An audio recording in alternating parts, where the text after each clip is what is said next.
What's up, guys? It's LegoMation Studio here with another Bionicle Classic review. These next couple days, we'll be taking a look at the 2004 and 2005 Metru Nui Titans. You might be asking yourself, what about the Vaki? What about the Bionicle? What about the Toa Metru? Well, here's the thing. Between years, I'd say late 2000, like 2004 to 2005, were my, dark years where I didn't really collect Bionicle. I didn't want every single one, and maybe it wasn't because I was interested in Metru Nui.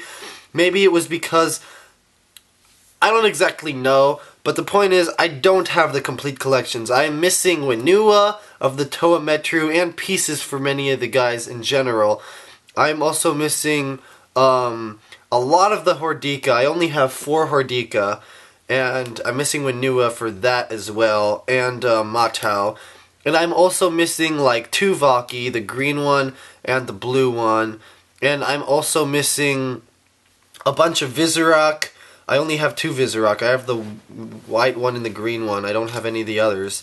So this is just to tell you that I don't have all of them. So maybe if I'm able to find some from Yoni or complete that, I'll review them. But I don't have all the Bionicle either. I don't have all the Toa Metru, so I mean, that's the reason why I'm going to stick with Titans for now. I might decide just to review the ones that I do have, but it's either that or if you guys have ones you want to donate, or if I go on eBay and decide to do that too. It all depends on what you guys say in the comment section below. Would be a good alternative to the fact that I don't have them. But for now, I do have all the Titans because I did love the Titans. While I didn't collect the others, I did collect the Titans. So we're going to start off by reviewing Krekka. Alright, Krekka here. As you know, if you saw the Metru Nui, he used to be a Toa, turned into this, I think. Or was Krekka always a Dark Hunter with Nidiki? I don't exactly know. But he's Nidiki's partner, he works for Taraka Duma, and he's kind of the dumb muscle of the group. He was really, and I didn't even know that until the movie, that he's kind of the guy. Yeah, he's the derp guy. Anyways, don't know his exact set piece count because I didn't keep the box when I was little. Oh, that's right. Yeah, didn't keep the box. So I'll spare you guys that. No instructions either. I do for Taraga Duma though. So when we get onto that review, we will definitely look at the box and instructions, which are similar to what Krekka and Nidiki had. But for Krekka, the color scheme was is this purple or blue? It's like a navy. Yeah, it's navy blue. It's navy blue and white and silver. And it's a cool color scheme. If we head around to the legs, we can just check out its build. Interesting build. We have the Toa Metru limb with Toa Metru feet and armor kind of all around here.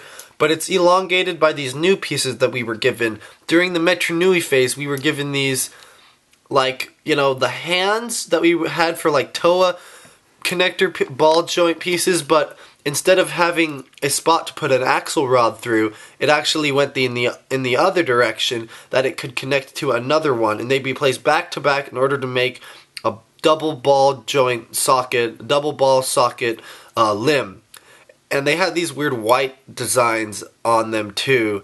I don't know why they did that. I think Lego just decided to do that, and it was just kind of the Bionicle trademark during those Metru Nui years, that this was kind of the ball socket joint that we were given in order to make legs longer. Later we were introduced into actual pieces that were in this shape, but Lego was more innovative back then. Although they got lazier, they did actually have you build these pieces. So that was cool, to be honest. The other leg is the same, other foot is the same. We head up to the body. Now, it's kind of interesting. We can take a look at the arms. There's a couple gears and functions in the way. But the way this one branches off is you have a couple of these Technic pieces that attach to some more sockets. We have a Toa Metru foot here, and then a Toa Metru limb, and then we have a Rockshi, I believe we had this with the black Rockshi weapon as his left-hand weapon. Then on the right, we have the same shoulder design with a Toa Mata limb piece, a regular ball socket joint, and then a Vaki weapon. I don't know which one this came with. I think it came with the black one or the brown one. I don't know. I wasn't able to differentiate exactly. But it is a Vaki weapon that he uses. Now for his head, it's kind of a, I would say, elongated Vaki head, because this is the main Vaki head we were introduced, but we have a white tooth and then an elongated piece that came with the Rakshi that was used for their backs on the back of his neck. Now, you might be noticing, like Animation Studio, you're missing a piece. That's right. There was a clear tube that would connect from the back and go alongside here to the side of his eye, and it would connect right here. Oh no, it would go through this, hole, and it would connect to a piece here, and it had a red dot at the end. But I lost that piece when I was in Canada, when I was like 10 or 11. So I haven't been able to order that piece yet. Of course, once I finally get this collection up and nice and really good looking good, and one day if I ever sell it or give it to a museum, I'll get that piece. But for now, I trust my fans to not hold a big grudge against me of the fact that I'm missing one little piece. So I'm informing you guys that yeah, there's this white, or this kind of clear tube that's supposed to go here that has a red dot that's supposed to be his one eye. In the movie he has two eyes though, which is kind of weird. Oh, I'm dumb. I know why. Because, check it out. Gear function right here. If we can zoom in there and get a good look at it, we have a Borak neck snap piece here that we used in the Borak to make their, neck snap forward. Except instead, it moves the disc launcher. So if we press it down, the disc launcher moves forward, and we also see his other eye. Right there, that red dot, that's his other eye. So you would have his disc launcher set forward, his eye would be here, and he'd have another eye from the tube leading to here, so he'd have two eyes. Kind of uneven, giving him a goofy look, which is what he's supposed to have, because he's kind of the dumbass of all of the Titans released that year. So, cool little function. I like the disc launcher gears. They work really well, and I like that. I like that little function that he has, because he could sneak up on you, keep his disc launcher hidden, and then before you know it, bam, you're under attack. Oh, God. I loved the discs that they released that year. It brought back the idea, because you remember the Slithers and Throwbots had these discs. So in Metro Nui, we were reintroduced to them, and for us who didn't even know about Throwbots or Slithers at the time, thought that was totally awesome. But I actually did have some pictures of the old Throwbots, and I remember looking at it going, wait, Lego has done this before.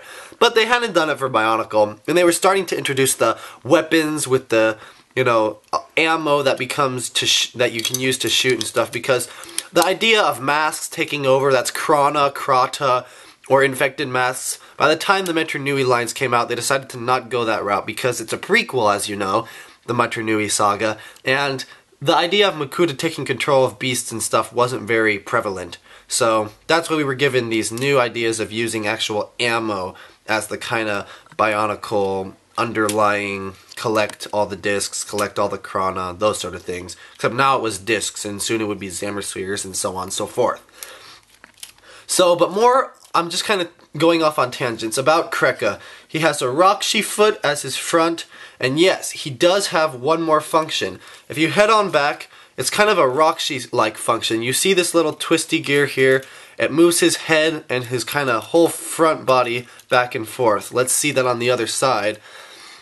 You twist it and you just kind of can look back and forth. So, not a very necessary function, but it's cool. You could have him be walking and then go, oh, there's someone over there, and then like get his launcher ready and, stick it out. 1 second, like that. And then he's ready to shoot whoever he's looking at. So, kind of cool.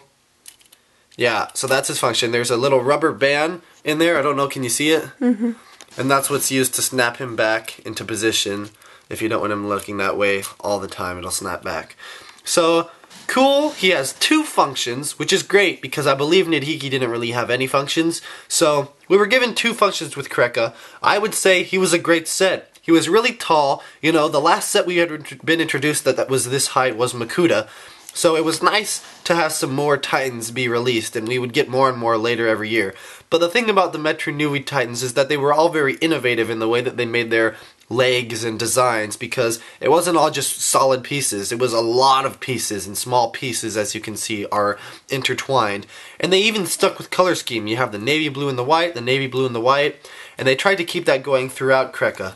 So, I really liked Krekka. He might be missing a couple pieces because he's busted up and he's collected dust over the years. So I'm sorry, but I hope you're not super disappointed. You get the main idea that Krekka's going for.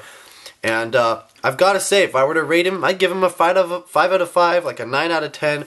Very awesome. Wasn't my favorite of the Titans that year. My favorite was probably Taragaduma and his bird, but we will get to that soon. Until then, thank you for watching this Bionicle Classic review of Krekka, the Dark Hunter of the Toa Metru during 2004, the Metru Nui years. Until next time, I'll see you guys later with Nariki, and this is LEGOmation Studio, signing out.